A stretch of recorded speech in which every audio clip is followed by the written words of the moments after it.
جو نہ تمہیں آگے لے جانا چاہ رہا ہے اور نہ پیچھے۔ تم ٹوٹے دل کا فائدہ نہیں اٹھا رہے، یا تو تم اس کو مزید توڑنا چاہ رہے ہو یا اس کو اسی وقت ٹھیک کرنا چاہ رہے ہو۔ نہ تو تم خود پر بھروسہ کر رہے ہو نہ اس ذات پر، وہ تو دلوں کو بدلنے پر قادر ہے۔ کیا تمہیں تمہارا رب کافی نہیں؟ تم ایک قدم اس کی جانب لو، وہ 10 قدم تمہیں اور دکھائے گا۔ نماز تہجد اللہ تعالیٰ کے قرب حاصل کرنے اور اللہ تعالیٰ سے راز و نیاز کی باتیں کرنے کا بہترین وقت ہوتا ہے۔ اللہ پاک کو انسان کا نیند سے بیزار ہو کر اس کے سامنے سجدہ ریز ہونا اور آنسوؤں کے موتیوں سے اپنی التجا، اپنی دعائیں طلب کرنا بہت پسند ہے۔ یہی وہ وقت ہوتا ہے جب انسان کو مقام سے نواز دیا جاتا ہے۔ قبولیت تو بہت پہلے سے طے ہے، تیری تو بس اللہ نے تمہاری دعائیں سننے کے لیے کی ہے۔ موت سے تو ہمیشہ سے تیار کھڑے ہیں، بات کن کی اب صرف تمہارے مانگنے پر رکی ہے۔ اور سب سے بڑی خوش نصیبی تو تمہارا سجدوں تک آ جانا ہے، دعاؤں میں گڑ گڑانا ہے، اللہ کو منانا ہے، اس کی مان جانا ہے، ہدایت پا جانا ہے۔ اس دل نادان کا اللہ سے لگ جانا ہے۔ اللہ کی محبت میں وقت تہجد اشک بہانا ہے، پھر اسی کی یاد میں سکون پا جانا ہے۔ تہجد کی نماز اپنے اندر کچھ راز رکھتی ہے جسے صرف اللہ پاک سے محبت کرنے والے ہی جان پاتے ہیں۔ اللہ نے اتنا سکون کائنات کے کسی وقت میں نہیں رکھا جتنا تہجد میں رکھا ہے۔ تہجد ایسا پردہ ہے جو تمہارے اور اللہ کے درمیان حائل ہونے والے فاصلے سے اٹھ جاتا ہے، تاکہ نہ تمہارے مانگنے کی مشکل آئے نہ اس کے عطا دیکھنے میں۔ تہجد کا پہلا سجدہ ہی غم کا آخری سجدہ ہوتا ہے۔ اگر تمہاری دعائیں رد ہونی ہوتی تو تمہیں تہجد تک لایا ہی نہیں جاتا۔ تہجد محبت کرنے والوں کے لیے اللہ کی طرف سے ملاقات کا دعوت نامہ ہے۔ تہجد کے وقت اللہ وہ دعائیں بھی سن لیتا ہے جسے دنیا ناممکن کا خطاب دے چکی ہوتی ہے۔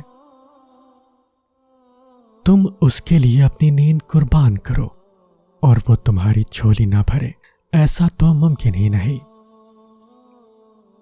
تہجد کی سب سے بڑی طاقت یہ ہے کہ تہجد تمہارے دل کو اللہ کی طرف موڑ دیتی ہے، پھر انسان کی طلب نہیں جگاتی، پھر اللہ سے ملاقات کی طلب سونے نہیں دیتی، پھر بس اللہ سے محبت ہو جاتی ہے، بے پناہ محبت۔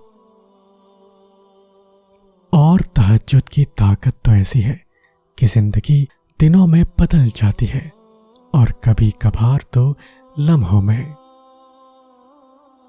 تہجد روح کے زخموں کا مرہم ہے۔ تہجد لڑکھڑاتی دعاؤں پر قبولیت کا کن ہے۔ تہجد تو محبت کا آخری مرحلہ ہے، جب انسان خود کو گنوا کر اللہ پاک کو ڈھونڈنے نکلتا ہے۔ یہ وہ مرحلہ ہوتا ہے جہاں محبتوں کی طلب نہیں رہتی، بس محبت بنانے والے کی جستجو لگ جاتی ہے۔ بات یہ ہے کہ محبت تو سب کو مل جاتی ہے، مگر تڑپ کسی کسی کو نصیب ہوتی ہے، اور جس کو یہ تڑپ نصیب ہو جاتی ہے اس کا نصیب اللہ بن جاتا ہے۔ بس پھر معاملہ کن کی حدود سے بھی آگے نکل جاتا ہے، اور جو نہیں ہونا ہوتا وہ بھی ہو جاتا ہے۔ تہجد کی نماز کے لیے کسی عمر کی پابندی نہیں۔ جس کے کام رکے ہو، مشکلات میں ڈوبے ہو، سکون کی تلاش ہو یا اولاد کی پریشانی ہو، یہ وہ وقت ہے جب سب کی سنی جاتی ہے، بس نیند کی قربانی دینی ہے اور اس رب کو راضی کرنے لگ جانا ہے۔ وہ بندے کے بہت قریب ہے اور قریب ہو کر وہ حاجات بھی سنتا ہے، بس عمل کرنا پڑتا ہے، قربانی دینی پڑتی ہے، پھر سب کچھ عطا ہو جاتا ہے۔ جب وہ تمہاری دعاؤں پہ راضی ہو جاتا ہے تو یہ نہیں دیکھتا کہ دنیا اس چیز پر مطمئن ہے یا نہیں، اور نہ اس کو اس بات سے کوئی فرق پڑتا ہے کہ اس دعا کی قبولیت میں کتنی رکاوٹیں ہیں۔ وہ جب ارادہ باندھ لیتا ہے تو ناممکن کی ساری گرہیں اپنے آپ کھل جاتی ہیں۔ تہجد کی دعائیں جب نصیب کے روبرو آ کر کھڑی ہو جاتی ہیں تب کچھ بھی ناممکن نہیں رہتا، تب چار سو کن کی صدائیں گونجتی ہیں، تہجد کا خاموش سجدہ اور زار زار بہتے ہوئے آنسو اللہ کبھی ضائع نہیں کرتا۔ کس نے کہا کہ اللہ باتوں کا جواب نہیں دیتا؟ کس نے کہا کہ وہ ہماری طرف متوجہ نہیں ہوتا؟ کس نے کہا کہ وہ ہم سے دور ہے؟ کس نے کہا کہ وہ دعائیں پوری نہیں کرتا؟ وہ پاک ذات، اس نے وعدہ کیا کہ وہ تمہیں دے گا، تم مانگ کر تو دیکھو۔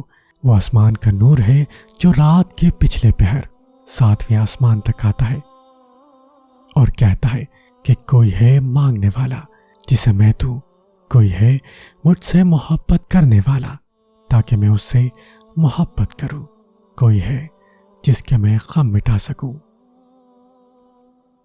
اور جب سچی لگن لگ جاتی ہے تو نماز قضا کرنے والے تہجد ادا کرنے لگتے ہیں۔ تہجد تمہارے اور اللہ کے درمیان ایک مقدس وقت ہے، تمہاری دعاؤں کی قبولیت کی آخری منزل ہے۔ تم تہجد میں اس کو مناتے رہو، اس کے حضور اشکوں کا دریا بہاتے رہو، اور وہ تم سے محبت کی انتہا نہ کرے، ایسا تو ممکن ہی نہیں۔ حضور پاک صلی اللہ علیہ وسلم کا ارشاد ہے کہ جب کبھی تم تہجد کے لیے کھڑے ہو جاؤ اور اگر رونا نہ آئے تو رونی شکل ہی بنا لو، جس کو رونا مل چکا ہو اسے تو پھر دیر ہی نہیں لگتی۔ وہ ذات اتنی شفیق ہے کہ آپ کو روتا دیکھ نہیں سکتی، بس پھر عطا ہی عطا ہو جاتی ہے، قرب کا مقام حاصل ہو جاتا ہے۔ اس لیے یہ وہ خزانہ ہے جو کہ ساری زندگی کی محنتوں کا نتیجہ بنتا ہے۔ جب تم سکون کی تلاش میں در در بھٹک رہے ہوتے ہو تب وہ رب تمہیں تمہاری زندگی میں سکون لوٹانے کے لیے تہجد کی راہ دکھاتا ہے۔ جو سکون تمہیں کہیں سے نہیں مل سکا اسے ایک دفعہ تہجد میں ڈھونڈ کر تو دیکھو، جو تمہیں اب تک نہیں ملا اسے تہجد میں مانگ کر تو دیکھو۔ تھوڑے رابطے سے بات نہیں بنی تو رابطہ بڑھا کر دیکھو، اللہ سے مانگو، بار بار مانگو، تب تک مانگتے رہو جب تک وہ اس چیز کو تمہاری جھولی میں نہیں رکھ دیتا یا تمہارا دل بدل نہیں دیتا۔ تہجد کی لگن ایک بار جسے لگ جائے پھر انہیں دنیا کی محفلوں میں سکون نہیں ملتا۔